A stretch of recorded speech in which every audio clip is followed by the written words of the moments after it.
Hello and good day. I'm just here making a video because we have the LGBTQ plus groups pushing for a speedy court process to halt the Alberta transgender bill.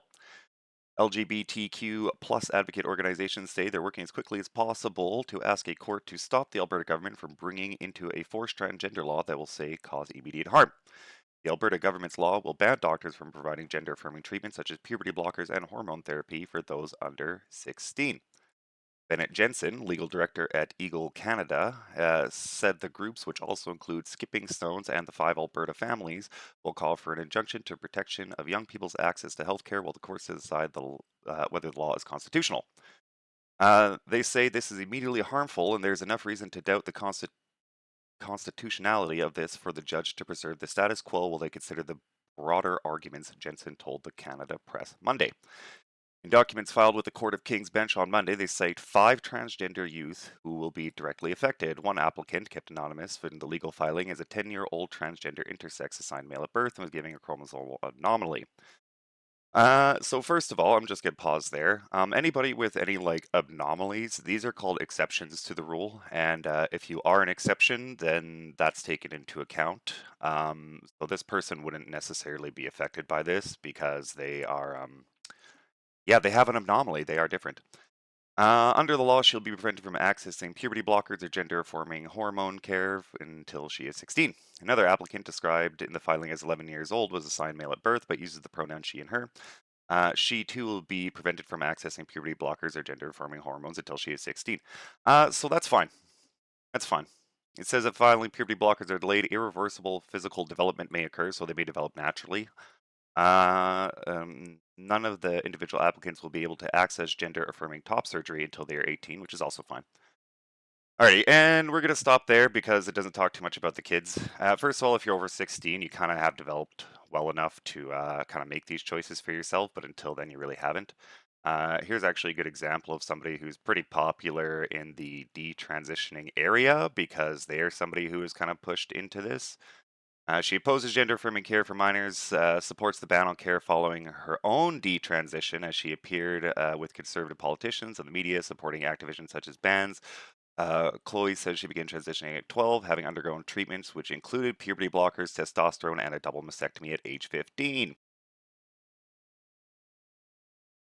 The problem with me starting it so young was not only that I couldn't consent, I couldn't really fathom the full picture of things. You know, I'll never be able to breastfeed. I'll never have that erogenous sensation in my chest back. I do hate to speak about it, but I'm experiencing sexual dysfunction at the age of 18. That's something that women usually go through when they're in their 40s to 50s. How is I supposed to know?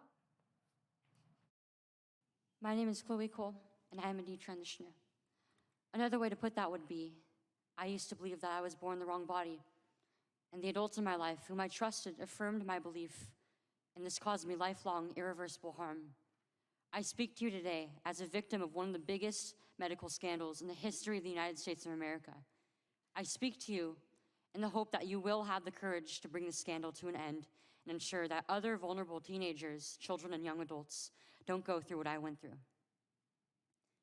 At the age of 12, I began to experience what my medical team would later diagnose as gender dysphoria. I was well into an early puberty, and I was very uncomfortable with the changes that were happening to my body. I was intimidated by male attention, and when I told my parents that I felt like a boy, in retrospect, all I meant was that I hated puberty, that I wanted this newfound sexual attention to go away, that I looked up to my brothers a little bit more than I did to my sisters. I came out as transgender in a letter I sent on the dining room table. My parents were immediately concerned. They felt like they needed to get outside help from medical professionals, but this proved to be a mistake. It immediately set our entire family down a path of ideologically motivated deceit and coercion.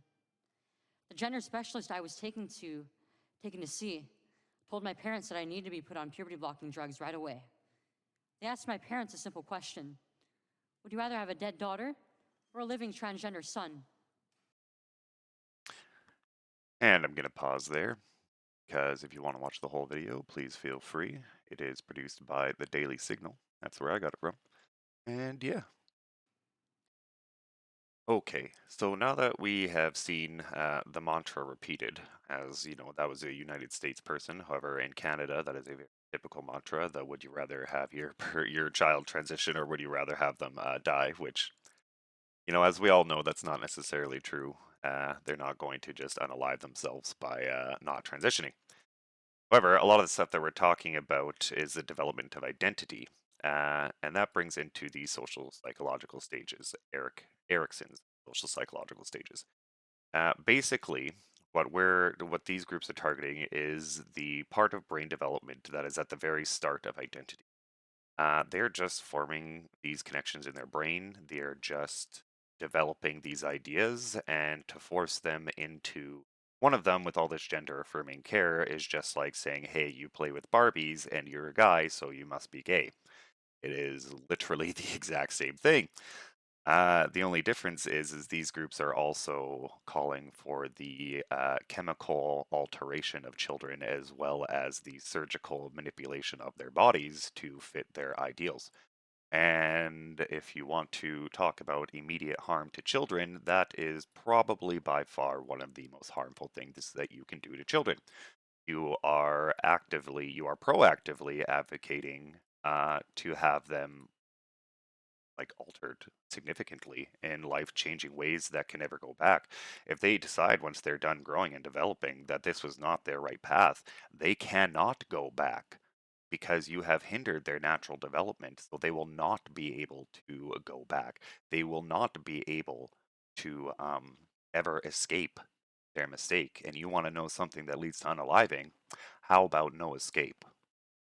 So, you want to see what is immediately harmful and there's enough reason to doubt, then you need to see that altering children is immediately harmful.